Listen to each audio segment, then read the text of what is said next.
नाते निभावली. ते कोणाचे तरी पुत्र होते, ते कोणाचे तरी बंधू होते, ते कोणाचे तरी काका होते, ते कोणाचे तरी पिता होते.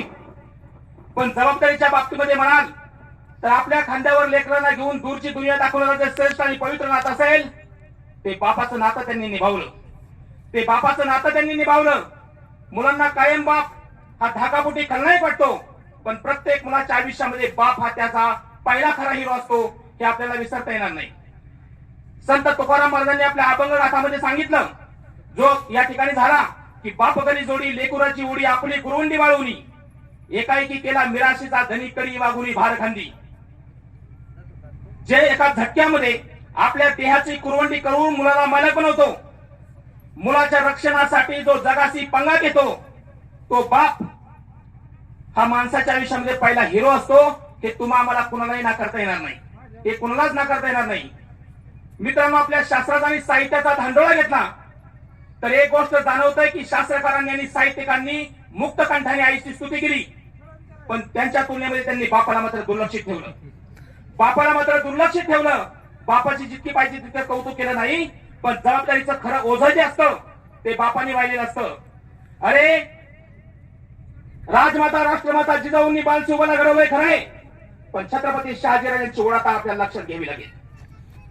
यशोदा आणि देवकीचं कौतुक आपण जरूर करू, पण तुरुंगात जन्म झाल्यानंतर यमुना नदीच्या महापुरातून नंदाच्या घरी कृष्णाला पोहोचवणाऱ्या वासुदेवाचा त्याग आपण लक्षात घेतला पाहिजे.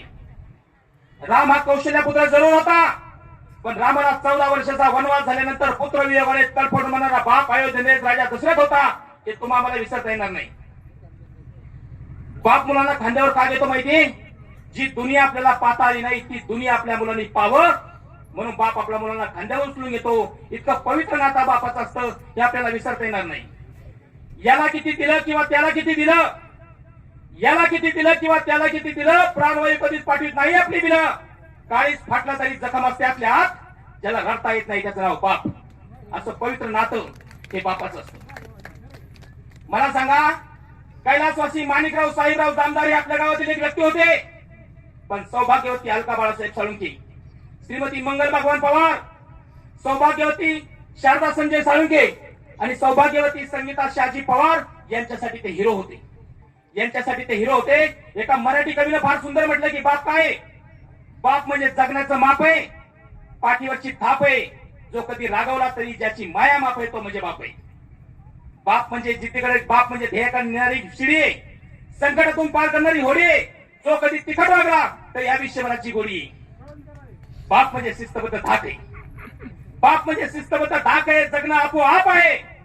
आयुष्यातल्या समुद्रातलं दीपस्तंभाची झाक आहे, तो म्हणजे बाप आहे. आणि असा बाप तुमच्या आमच्या आयुष्यामध्ये अगदी आपण उतरवायला लागेपर्यंत लागतो, हे तुमचं आमचं भाग्य असतं. आज पुन्हा एकदा मी कैलासवासी माणिकराव साहेबराव जामदार यांना विनम्र आदरांजली अर्पण करतो. ओम सर्वे भवन्तु सुखिनः, सर्वे सन्तु निरामया, सर्व भद्राणि पश्यन्ति मा कश्चित् दुःखभाग् भवेत्. ओम शांती शांती शांती. धन्यवाद महाराज.